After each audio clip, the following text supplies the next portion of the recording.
Obviously, I don't agree with everything that he said as part of the speech, but I thought that he gave a lot of time and effort to preparing the positions that he set out in the speech.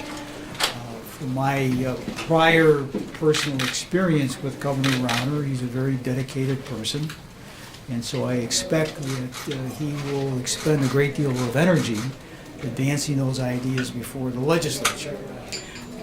My position relative to the governor is that I pledge to work with him cooperatively and professionally.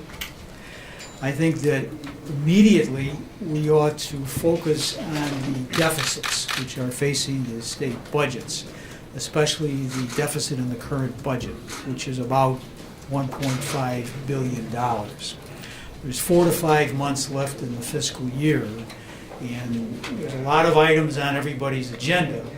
But to me, the one that ought to get our immediate attention is the deficit in the current budget.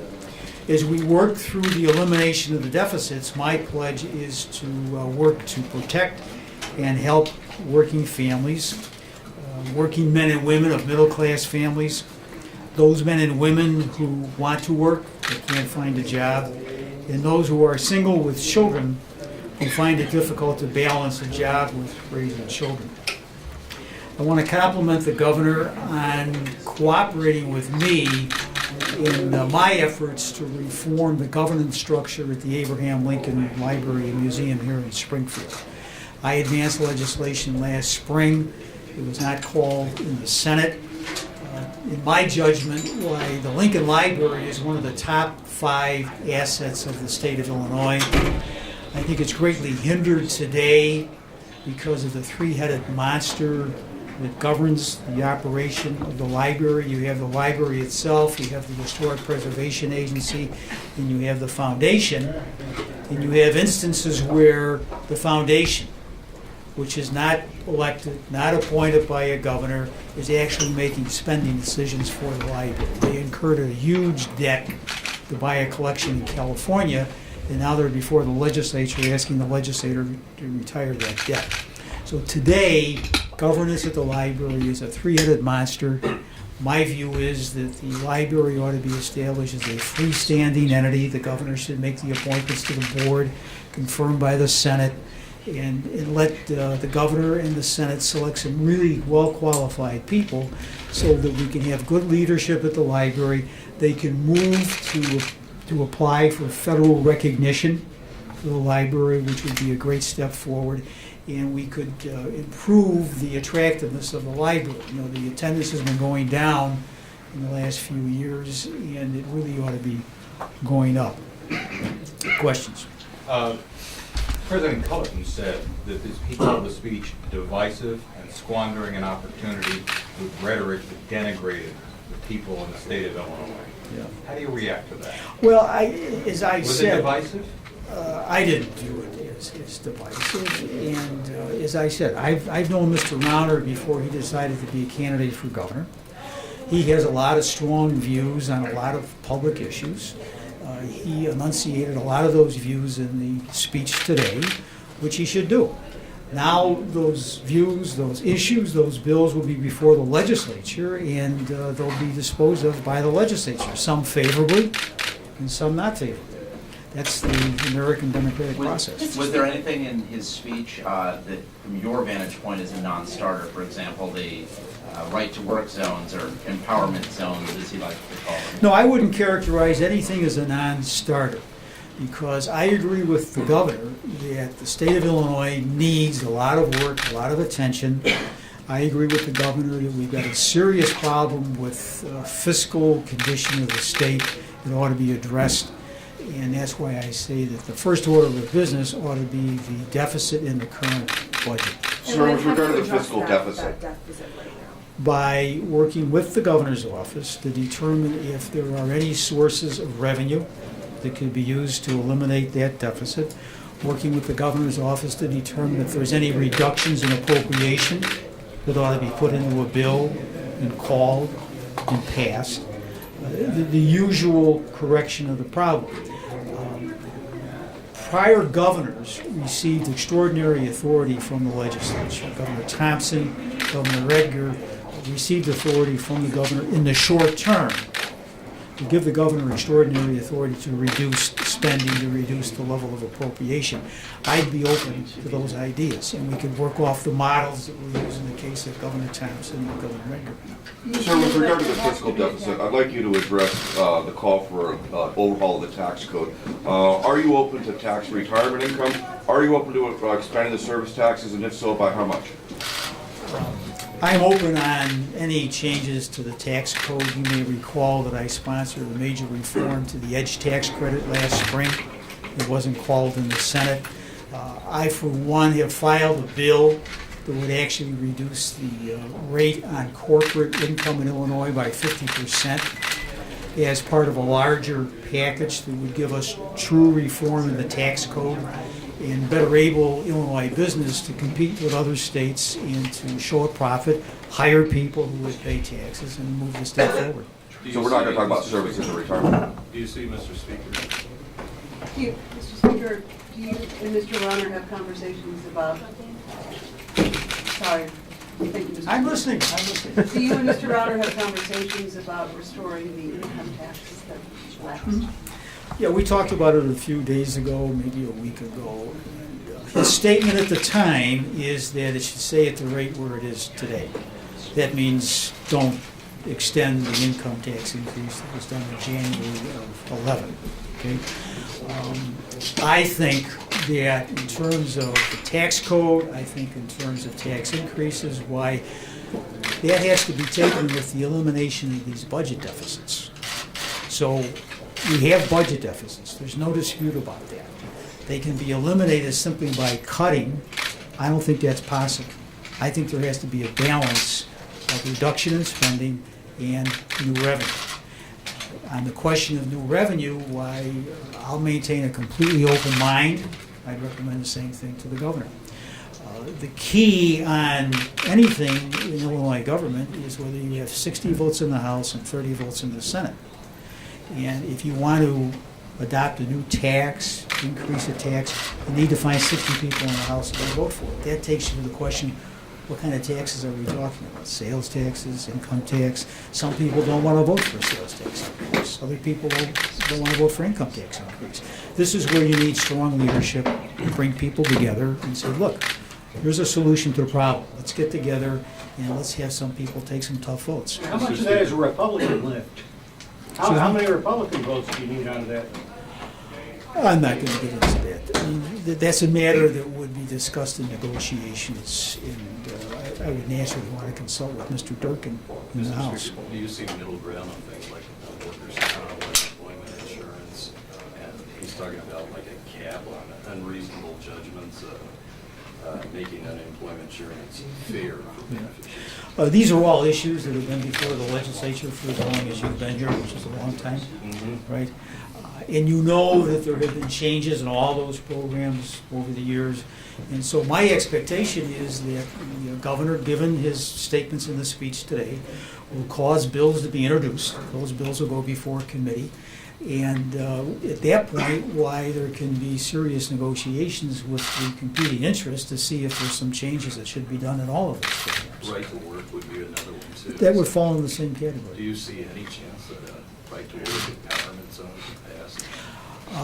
I don't plan to prejudice any of the governor's ideas, okay? I'm one person here, there's 117 others in the House, and again, when you want to pass a bill, you need 60 people that want to vote for the bill. Mr. Speaker, he did not mention pensions in his speech, but if you went through his agenda items, he talked about wanting to move current workers to Tier 2 or 401K, and then looking for a constitutional amendment to provide some relief. What do you think of those ideas? Well, those are all ideas that we considered when we drafted and passed Senate Bill 1, which is now before the Illinois Supreme Court. I would maintain a completely open mind on changes in the pension law. I fought, I think, a 5-year battle against organized labor in Illinois to pass Senate Bill 1. I'm very hopeful that the Supreme Court approves it. If they don't, well, we're back at square one with a very serious problem, as you know. Just to clarify what you said before about discussions about putting that tax increase back in place, you said he's against it, he wants to keep it at 375 now, doesn't want it to go back to 5. And if so, how will you, in the short term, deal with the deficit that is now have programs going broke day after day after day? You mean the deficit in the current budget? Yeah. Right, sure. Well, there's a thing, down here, there's a thing called fund sweeps. Right. It's capital speak. And there's about $600 million in those funds that can be used to support current programs. That in combination with other changes like reductions in appropriation, stoppages on spending that the governor has already implemented, would get us pretty close to $1.5 billion. They've already instituted stoppages in spending, and I think that they'll be able to produce a lot of savings through that. Speaker, this right to work zone issue, could you give just, your personal comments? I know you said you're just one member, but is that something that would advance Illinois forward? Would we see our economy improve if something like that happened? You know, right to work and right to work zones are a favorite topic of, let's be kind and call them right-wing thinkers, right? There are others that disagree with it, okay? It all gets into economics, it gets into putting people to work. I'm for putting people to work. That's the best thing we can do for the state. So am I going to reject it out of hand? No. Do I want to know more about the details? Yes.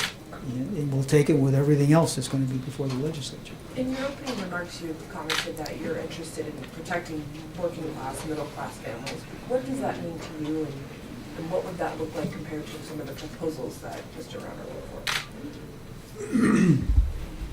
I think it means two things. Number one, what can the Illinois government do to improve the Illinois economy? If you do that, you put people to work.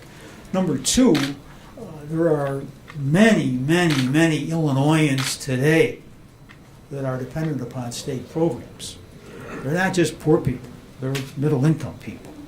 And to the extent that you're reducing state spending, I think you have to ask the question, what's the impact on working middle class families, people that would like to work but they can't find a job, single people with a child, trying to balance the child against the job.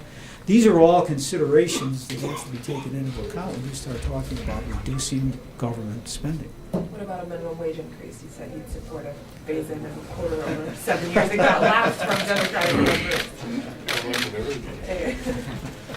Maybe we should have waved some flags when it said 7 years. I support increasing the minimum wage. I'm going to continue to support that. I'm going to continue to work upon that in the legislature. Would it look like his proposal, or would it be? Well, I don't know what his proposal is, but I think we would implement some of it before 7 years. Speaker, how are you on the Again? expansion of taxes on services? Are you in favor of, if the governor's talked about expanding the sales tax on services, saying we have an outdated tax system, what is your position on that? That's where you get to negotiations. That's where you get to the question, are there 60 people that will vote for more revenue for the state? Personally, I would be prepared to vote for a sales tax increase, for sales taxes or other taxes on services. It's all part of the negotiations. But I would say to the other side, if you want to find 60 votes in the House, there's a lot of people in the House that would like to vote for an extension of the income tax increase. That's just the reality. And again, we're back to the elimination of the budget deficits.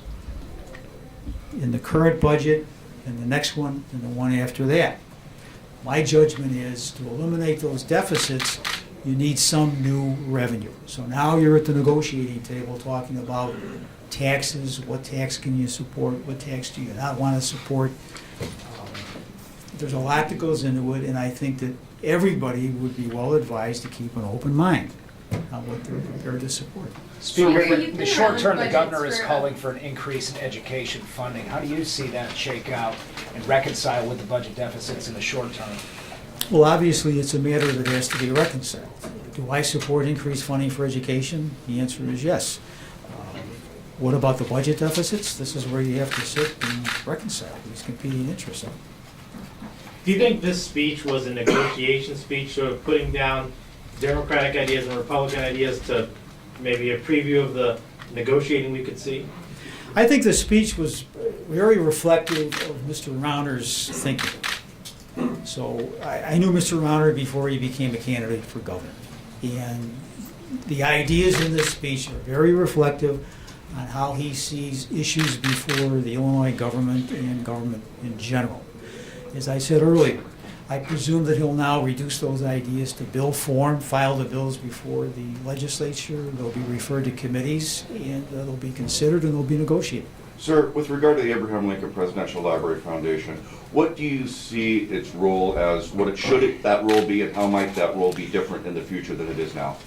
It should be a decision of a duly constituted library board, appointed by the governor, confirmed by the Senate, when in place, would decide whether they want to have a foundation, and if they do, what would be its form, what would it do.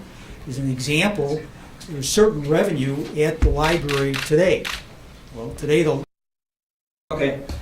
Thank you. Thank you.